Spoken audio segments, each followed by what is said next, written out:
I always thought my life was pretty normal, just like anyone else's. My name is Sarah, and I've spent the last 17 years married to Mike. We've got 3 boys, Jake, the oldest at 15, always buried in his books, Sam, the middle one, 13, a soccer fanatic, and little Max, 10, the comedian of the family. Our life seemed like a typical family's.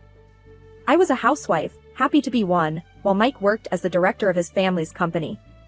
We were doing all right, especially since I had some income from investments I made with the money my grandma left me. It wasn't much, but it helped. Things started changing slowly. It was subtle at first, but then it became too obvious to ignore. Mike, who used to be affectionate and caring, began acting differently. His warm smiles turned cold, and his gentle words became harsh. It was a regular Thursday evening. The kids were upstairs, and I was setting up the dinner table when Mike walked in. He looked tired, or maybe just annoyed. I couldn't tell anymore. "Hey, Mike. How was work today?" I asked, trying to keep the conversation light. He shrugged, barely looking at me. "Same as always, Sarah. Exhausting and endless." I handed him a plate of his favorite pasta, hoping to cheer him up. "Well, maybe this will help." He poked around the food with his fork, not eating. Then, out of nowhere, he said, "Sarah, have you looked at yourself lately? You've really let yourself go." His words hit me like a punch. "What do you mean?" I asked, my voice trembling a bit. "You know what I mean. You used to take care of yourself, look good. Now, it's like you don't even try." I felt my face burning. I'm taking care of our home, our kids. I don't always have time for myself. He scoffed. "That's just an excuse, Sarah. You could make the time if you wanted to." I was stunned. Mike never used to be like this. He was the one who always told me I was beautiful, no matter what. "I'm not some model, Mike. I'm your wife, the mother of your children. And that's exactly why you should try harder. Look at you. How am I supposed to take you to any company events looking like this?" His words stung. I felt small, insignificant. "I didn't realize my looks were so important to you," I said, my voice barely above a whisper. "They are, Sarah. They are. And right now, you're just not cutting it." I stood there, feeling a mix of anger, hurt, and confusion. This wasn't the man I married. This was someone else. Someone I didn't recognize. The rest of the evening passed in silence. I cleaned up the dishes, trying to process what just happened. Mike went to the living room, probably to avoid any more conversation. It wasn't just a one-off comment from Mike. The criticisms kept coming, each one sharper than the last. It felt like I was living with a stranger. He'd always been so supportive, but now, it was like he was looking for things to pick on. One evening, we were sitting in the living room. The boys were out at friends' houses, and it was just the 2 of us, which had become increasingly rare. I thought maybe we could have a nice chat, like we used to. "So, Mike, Jake's been talking about colleges already. Can you believe it? Our boy is growing up," I said, trying to start a light conversation. Mike, however, seemed disinterested. "Huh," he muttered, not looking up from his phone. I sighed, feeling the familiar sting of being ignored. "You know, I was thinking we could do something as a family this weekend. Maybe go for a picnic, like old times." He finally looked up, but his expression was far from warm. "Sarah, why do you always avoid talking about the real issues?" I was taken aback. "What issues, Mike?" "You, Sarah. You and how you've just given up on yourself." There it was again, that harsh tone that had become all too familiar. "Mike, I haven't given up on myself. I'm just busy with the boys, the house." He cut me off.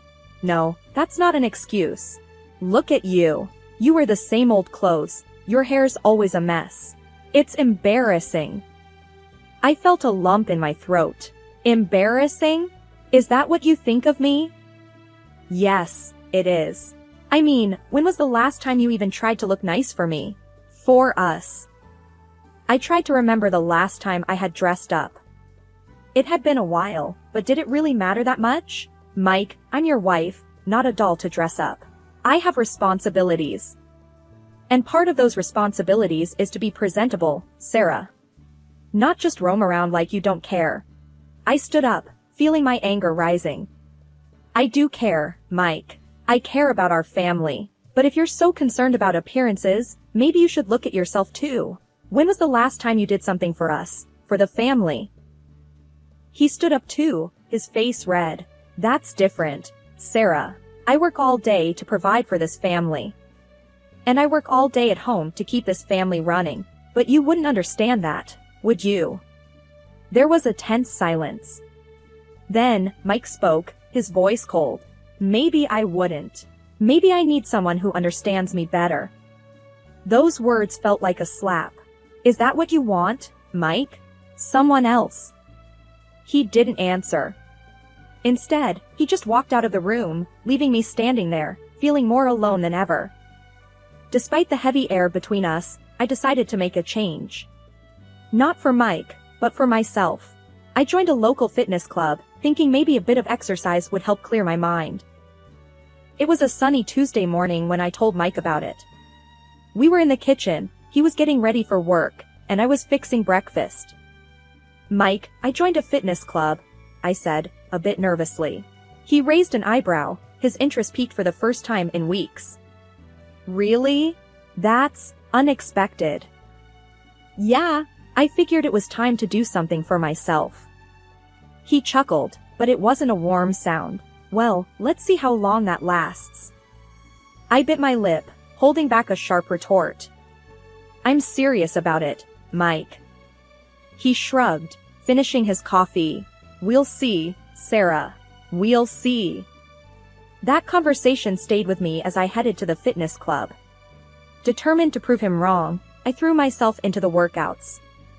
I started jogging in the park every morning, feeling a sense of accomplishment with each stride. One morning, a couple of weeks into my new routine, I was jogging in the park. The air was crisp, and I was pushing myself harder than usual. I wanted to get home before Mike left for work, to show him I was sticking to it. I was so focused on my pace that I didn't see the uneven patch of ground. My foot caught, and I stumbled, falling hard on the path. Pain shot through my leg, and I knew immediately something was wrong. Limping back home, I was a mix of pain and frustration. This was the last thing I needed. Mike was still home when I got back. He looked surprised to see me limping. What happened to you? He asked, more curious than concerned. I fell while jogging, I replied, trying to keep my voice steady despite the pain. He snorted. Jogging? More like tumbling, it seems. I winced, both from the pain and his words. It's not funny, Mike. I think I sprained my leg. He leaned against the counter, a smirk on his face. Well, what did you expect? You can't just jump into these things at your age. I felt a surge of anger. My age? What's that supposed to mean? He shrugged. It means you're not exactly young anymore. These things happen. I couldn't believe what I was hearing. So, you're saying I shouldn't even try? I'm saying maybe you should have thought it through a bit more. Starting to work out all of a sudden, at your age, it's bound to end like this. I leaned against the wall, trying to steady myself. I was doing it for myself, Mike. To feel better. He shook his head. Well, looks like that backfired, didn't it? I didn't have the energy to argue. I just wanted to sit down and deal with the pain in my leg. Mike left for work, and I was left alone, feeling both physically and emotionally hurt. It seemed like no matter what I did, it just wasn't good enough for him. The days following my fall were tough. My leg was in a brace, and I felt trapped in my own home. Mike's attitude didn't help either. It was like he found joy in my misfortune. It was a Wednesday afternoon, the kids were at school, and I was sitting in the living room with my leg propped up. That's when I heard the knock on the door. I wasn't expecting anyone, so I hobbled to the door, curious and a bit cautious. Opening the door, I was met with a sight that knocked the wind out of me. A young woman, probably in her late 20s, stood there. She was dressed sharply, and there was a confidence in her posture that was hard to miss. "Can I help you?" I asked, trying to mask my surprise. She looked me up and down, her eyes lingering on my braced leg. "You must be Sarah. I'm Amanda. I think we need to talk about Mike." My heart sank. Mike? What about him? She stepped inside without waiting for an invitation. "I think it's time you knew. Mike and I have been seeing each other." I felt like I had been punched. "What are you talking about?" She walked past me into the living room, making herself at home. "I'm talking about Mike, your husband. We're in love, and he's going to leave you for me." I followed her, my mind racing. "That's impossible. Mike would never." She cut me off. "Oh, but he would. And he is. He's tired of this." She gestured around. "And tired of you." I couldn't believe what I was hearing. This is some kind of joke, right? Mike loves me. We have a family. Amanda laughed, a cold, hard sound. "Love? Please. He's bored with you. He needs someone young, someone exciting. Not a housewife who can't even take care of herself." I felt tears stinging my eyes, but I fought them back. "You don't know anything about us, about our life." "I know enough. I know that Mike wants more, and I'm more than you'll ever be." Her words were like daggers, each one cutting deeper. "You're wrong. He won't leave me. He can't." Amanda stood up, ready to leave. "Believe what you want, Sarah. But it's happening. Mike is mine now. And there's nothing you can do about it." She walked out, leaving me standing there, feeling a mix of shock, anger, and disbelief. That evening, when Mike came home, I confronted him. "Mike, we need to talk. Now." He looked surprised but nodded. "What's wrong?" "A woman came here today. Amanda. She said you're leaving me for her." Mike's face changed, and I knew. I just knew. "It's true, isn't it?" I whispered, the reality sinking in. He sighed, running a hand through his hair. "Yes, it's true. I didn't know how to tell you." I felt numb. "How long, Mike? How long have you been lying to me?" "It's not about the time, Sarah. It's about us, about what we've become." I shook my head, tears finally escaping. "What we've become? You mean what you've made us become?" He looked away, unable to meet my eyes. "I'm sorry, Sarah. I never meant to hurt you. But I can't stay in this marriage. I need more." I looked at him, the man I had loved for so long, and felt nothing but emptiness. "You want a divorce?" He nodded. "Yes, I do." It was like my entire world had crumbled in an instant. Mike, the love of my life, was leaving me for another woman. A woman who had the audacity to come to my home and tell me to my face. But in that moment, something inside me shifted. I wouldn't let this break me. I had my boys, and I had myself. Mike had made his choice, and now I had to make mine. "I'll give you your divorce, Mike. But you're going to regret this. One day, you'll see what you've lost." He didn't say anything, just walked away. And I was left there, alone, but with a newfound determination. This wasn't the end for me. It was just the beginning. In the days after Mike dropped the bombshell, my mind was a whirlwind of emotions. Betrayal, anger, sadness, they all took turns controlling me. But amidst this chaos, a bold idea started to form. I wasn't going to be the victim in this story. One evening, as Mike and I sat awkwardly in the living room, a room that once echoed with laughter and love, I decided it was time to confront the future. "Mike, we need to talk about the kids," I said, breaking the icy silence. He looked up, clearly uneasy. "Yeah, I've been thinking about that too. I've made a decision," I continued, my voice steady. "I'm going to move out." Mike's eyes widened. "Move out? What about the boys? They're staying with you, I said firmly. He was taken aback. What? No, Sarah, you can't be serious. They need their mother. I leaned forward, my resolve unwavering. They also need their father, Mike. And you need to understand what it takes to be a parent. Full-time, not just weekends or holidays. Mike ran a hand through his hair, clearly frustrated. Sarah, this is crazy. You can't just dump the kids on me and walk away. I'm not dumping them, Mike. I'm giving you a chance to step up. To be the father they deserve. Mike stood up, pacing the room. And what about Amanda? How am I supposed to explain this to her? I shrugged. That's your problem, Mike. You chose her. Now you have to deal with the consequences. Mike stopped pacing and looked at me, desperation in his eyes. Sarah, please. Don't do this. It's not fair to the boys. I stood up too, meeting his gaze. What's not fair is what you're doing to us. You made your bed, Mike. Now you have to lie in it. He sank into the couch, defeated.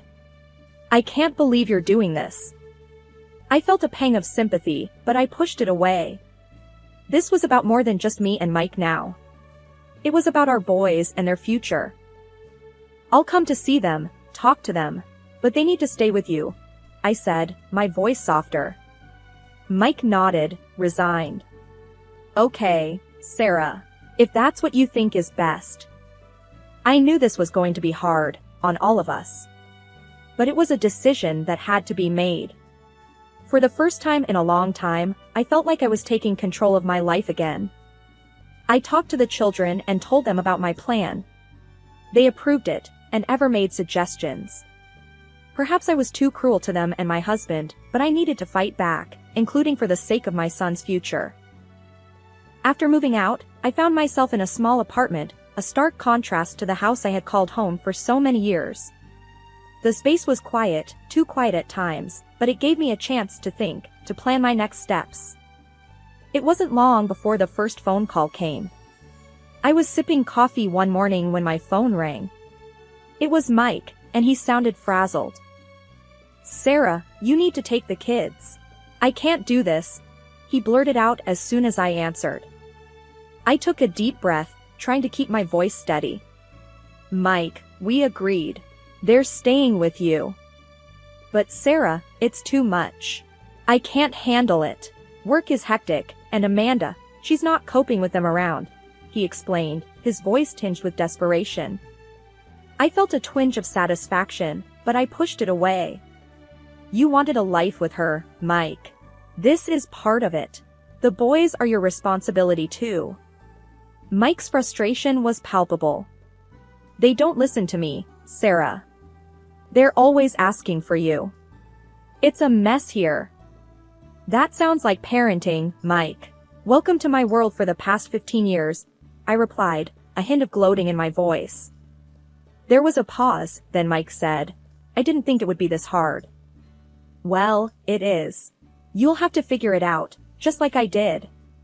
We ended the call shortly after, and I couldn't help but feel a sense of vindication.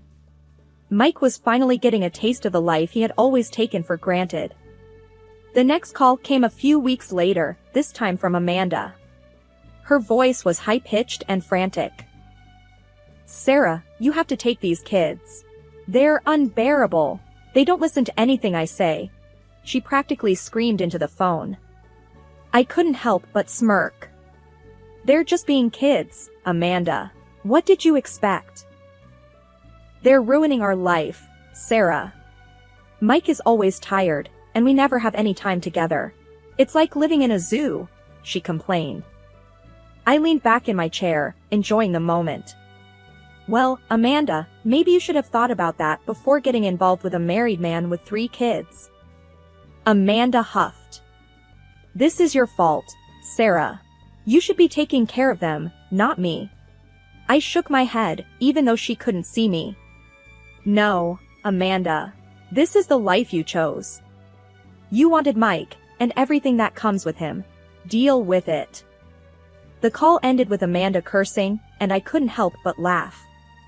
It felt good to see her squirm, to see them both realizing how much they had underestimated me and the life I had built around our family.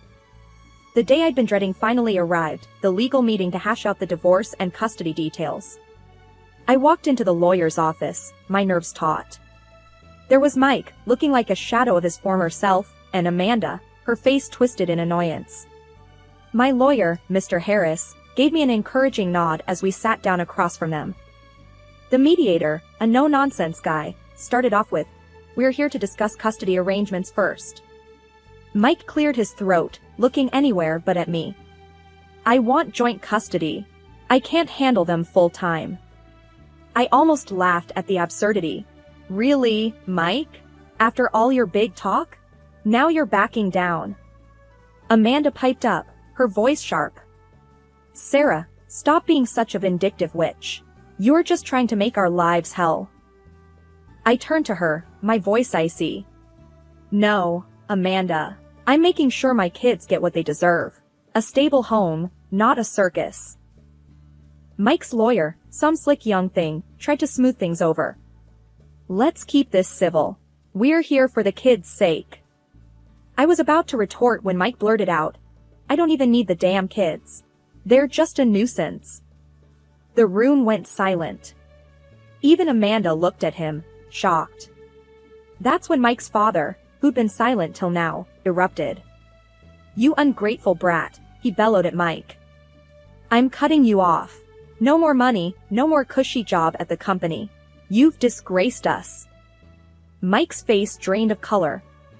"Dad, you can't do that. I need that job." His father was unmoved. "You've made your bed, now lie in it." Turning to the mediator, I said firmly, "I want full alimony for the boys. They shouldn't suffer because their father's a selfish coward." Mike's lawyer started to protest, but Mike shut him down with a wave of his hand. "Fine, she gets what she wants." Amanda was silent, her earlier bravado gone.